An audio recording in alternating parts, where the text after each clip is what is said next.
Okay, so the last thing we're going to talk about is how do we find the solution to a system of equations when we don't have the table or the graph, we just find the rule. So we're going to label this part, how do I find the solution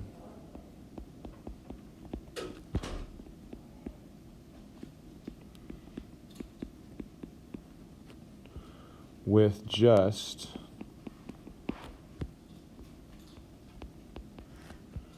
a rule. So again, we're going to use the same two equations that we've been using the whole time. So y equals x plus 3.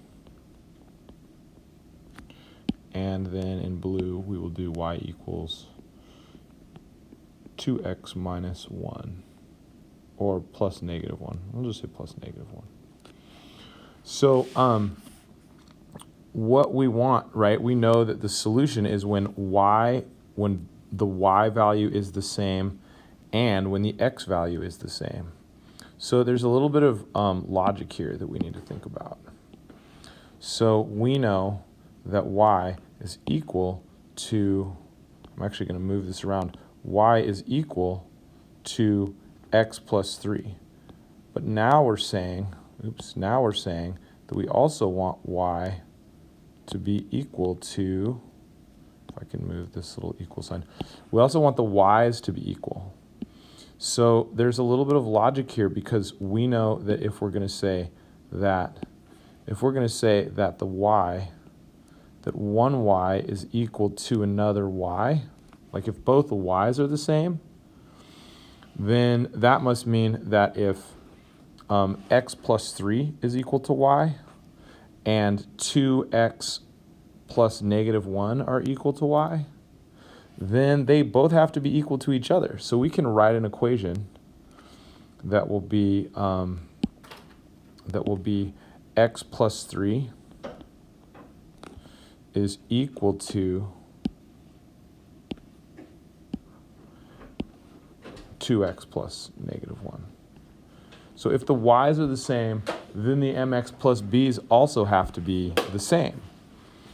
That requires just like one sort of jump in logic. We've talked about that in the class a little bit, but that is sort of the key for how this works.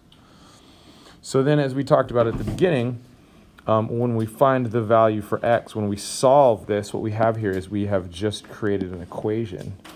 And when we solve this equation, it will give us the value for x, right? The solution is the value for x that will make this true. So what is the value for x that will make one side equal to the other? Because that will also be the value for x for when y is equal to the other.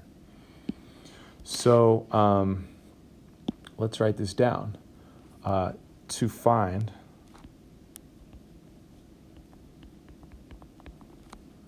the value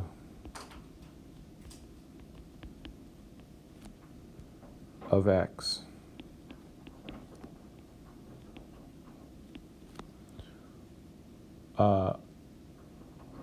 where both equations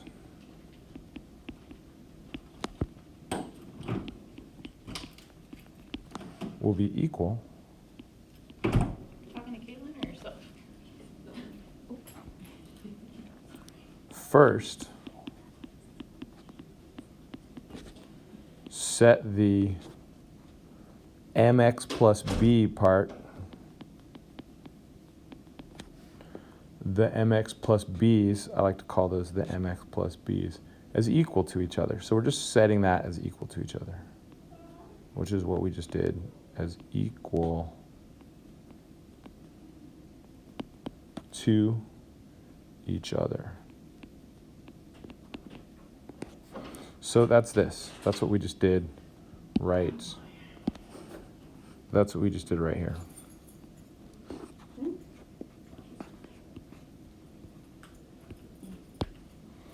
Okay, so then our next step is going to be to solve that. So step 2 Let's go with pink over here. Step 2 is solve the equation. Now you may have to go back to your notes to check out how we do that. Solve the equation. So my first thing that I would do is I would remove a balance set here. So I am going to remove, I'm going to remove 2x from both sides. Actually, I'm going to do it a different way. I'm going to remove x from both sides. That seems simpler to me. And when I remove x from both sides, I will get 0 plus 3 over here on the left. And then over on the right, 2x minus x is 1x plus negative 1. And then I'm going to try to get, I got all my x's over on the right side, so I want to get my numbers, my 1's over on the other side. So now I'm going to add 1 to both sides.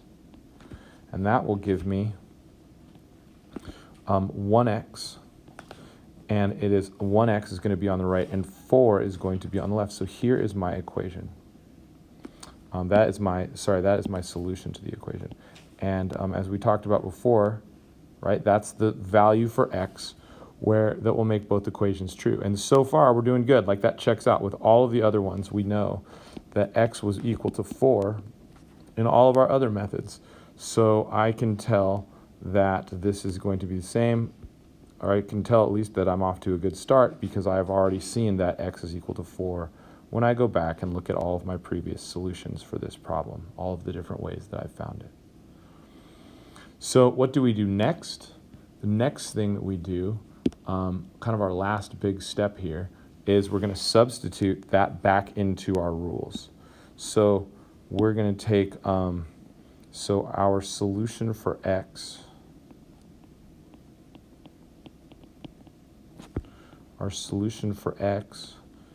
is 4. So now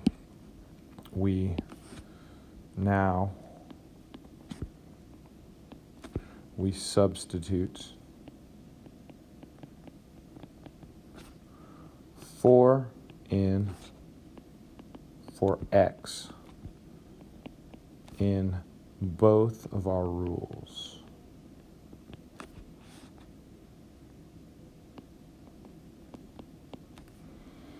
So what that's going to look like, right, when we substitute, we take out one thing and we replace it with another. So y equals x plus 3. I am going to take my rule, I'm going to take my x is 4, and I'm going to take this 4 and I'm bring it down here and put it right there. So now I know that when x is 4, y is going to be equal to 4 plus 3 instead of x plus 3. And if I keep doing that math, 4 plus 3 is 7. So I see that I have a solution of y equals, when x is 4, y is going to equal 7. And that also is consistent with all the rest of our math. The last thing I'm going to do is I'm going to plug it into my other rule. So I'm going to take it and plug it into the blue rule here. And the blue rule is y equals 2x plus negative 1. And so I'm going to take my 4, the same 4 that I got before, I'm going to put it in this x. So now my equation is going to be y equals 2 times 4 plus negative 1.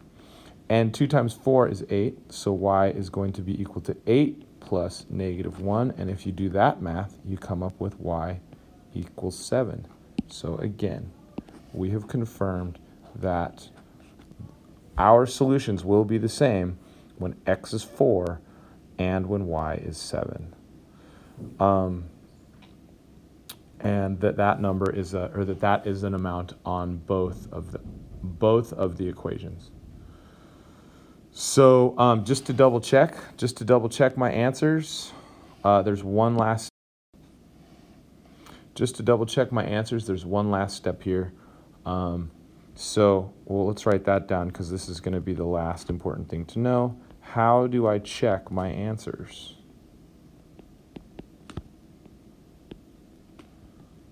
How do I check my solution? It's really what I should write. And the answer is we're gonna plug that in, right? We're gonna take our values. So we are going to plug our values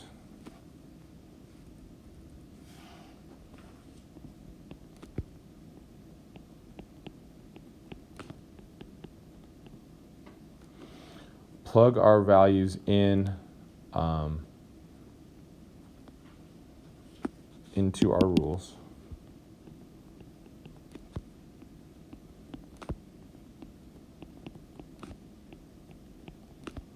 And see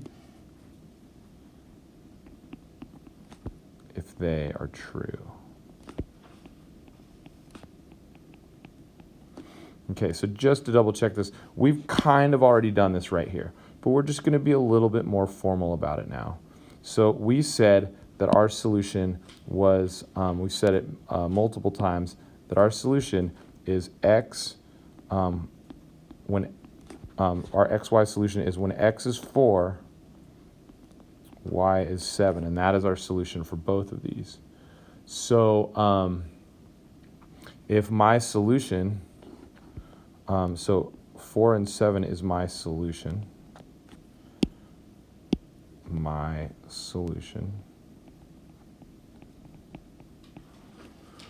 So I'm going to plug those in. So let's write, here's rule 1.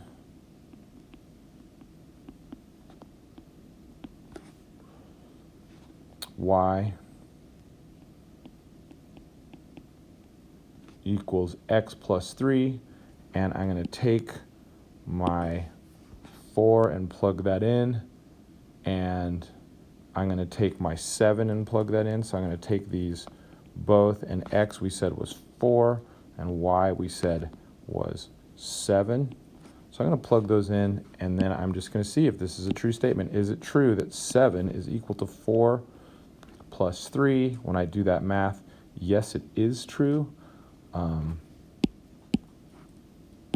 Yes, it is true that 4 plus 3 is 7. So 7 is equal to 7. So really the question we're asking is this little math sentence here, 7 equals 4 plus 3, is this a true statement?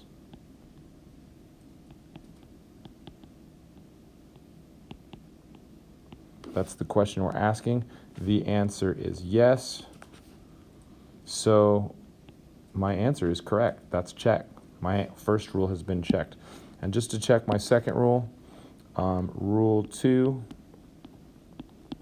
is y equals 2x plus negative 1. And again, my solution is 4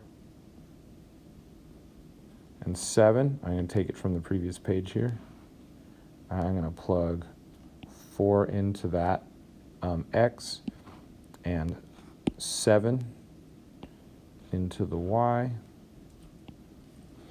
And it will say, so the question is it a true statement that 7 is equal to 2 times 4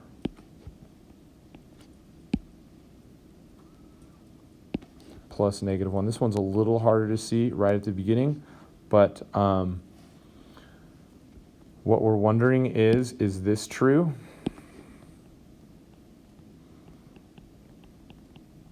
Is this true? Is that a true math statement? So let's do a little simplifying to figure that out. 2 times 4 is 8 plus negative 1. 8 plus negative 1 is 7. So is 7 equal to 8 plus negative 1? The answer is yes. So I'm just going to write down yes, it is true. Yes, and we can, that means check, our second one is correct. And that is pretty much everything.